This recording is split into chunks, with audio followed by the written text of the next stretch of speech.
Alright, here we go, guys. Another game with my Lorthos Tidemaker Cthulhu deck for Worship Week over at puremtgo.com. For the complete deck list, go check out the article on Friday. It'll be out, and you'll be able to check it out and see what's going on here.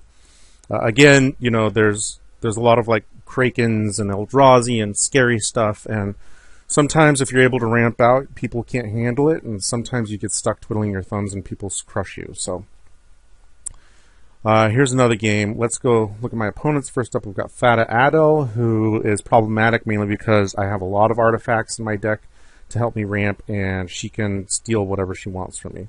Next up, we've got Pharika. I think it's Pharika.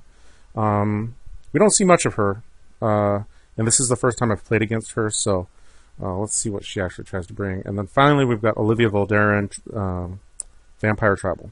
Looking at my hand, I've got a lot of artifact mana and a couple of islands. All I got to do is draw into one or two more, and I'll be good to go. That's a definite keep for me. And I draw another island, so I'm happy with that. I am running extra planar lens, and because of that, I'm running snow-covered islands instead of regular islands. It didn't really come up too often, but it did come up in my very first test game, and I realized I needed to go with snow islands. So obviously Olivia is going Vampire Tribal with Ghoul-Draz Assassin. I cast Grim Monolith. I'm going to be able to do a turn 3 Lorthos here, I think. There's Cream of the Crop for Pharika. Blade of the Bloodchief for the Assassin, who attacks Thada Adel. So yeah, this is a real fast start for Lorthos, and it doesn't happen that often. But, you know, he's scary as crap. And Thada Adel is obviously going to come after me soon. Pharika is mana screwed, so he casts Pack Rat, which is interesting. Olivia, what did Olivia just do? Oh, leveled up the Assassin. So I don't have enough mana to actually use Lorthos' ability, but I do go after Olivia because I'm worried about her coming out aggro. Thada Adel obviously comes after me. But I've got Pongify. There's always the possibility that he has counter backup, but he doesn't. He gets a free ape. And I think, you know, that's good for Worship Week, right? Like being able to transmorgify stuff against your will. And there's Kira, and that he's probably pissed at himself because he waited until after attacking to cast Kira, Great Glass Spinner. Spy Network, however, targets me, so he can take a look at my hand, and I'm sure he's not all that impressed with what I've got. However, I'll be able to untap Grim Monolith and tap stuff down next turn.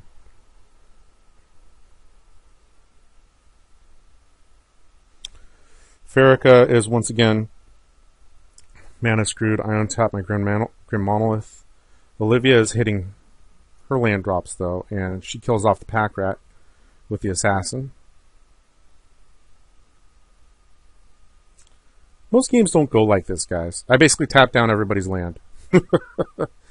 It's kind of like, it's almost like land destruction, because, you know, everybody's land is tapped down now for at least a turn. And with Lorthos out there, and one guy not hitting his land drops, it works real well. Thada Adel, however, is hitting her land drops. I get attacked. And Olivia's hitting her land drops, and she casts Rakish Air. And I get attacked by the Assassin to pump up him with the Rakish Air. So I now have enough mana, because I've been just hitting land drops, to tap down threats and lands and stuff like that. I get attacked by Kira. There's Skull Clamp from Pharika. Olivia casts Markov Blade Master with Basilisk Collar. So I'm able to scry away stuff that I don't want, like Sapphire Medallion, and I get another land.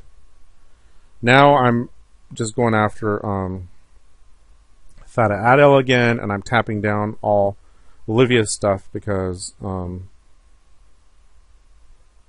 not sure why. I don't think he blocks here, does he? Oh no! Here's what I do. I forgot. I have enough mana to tap everything down and make Lorthos unblockable with Thassa.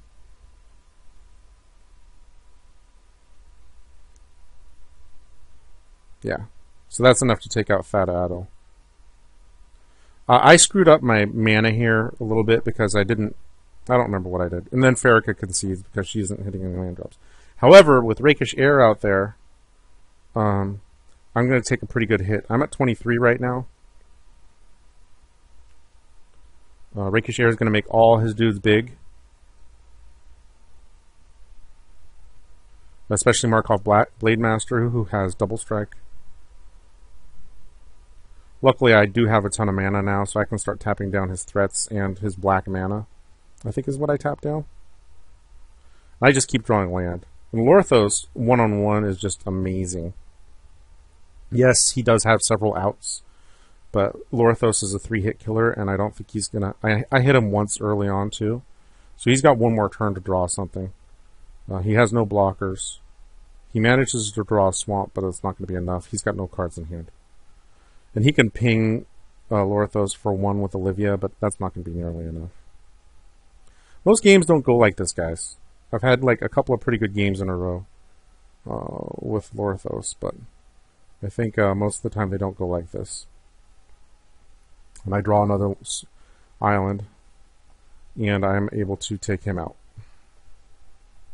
I don't have to tap everything down. I mean, he's freaking dead anyways. But there it is, turn 9.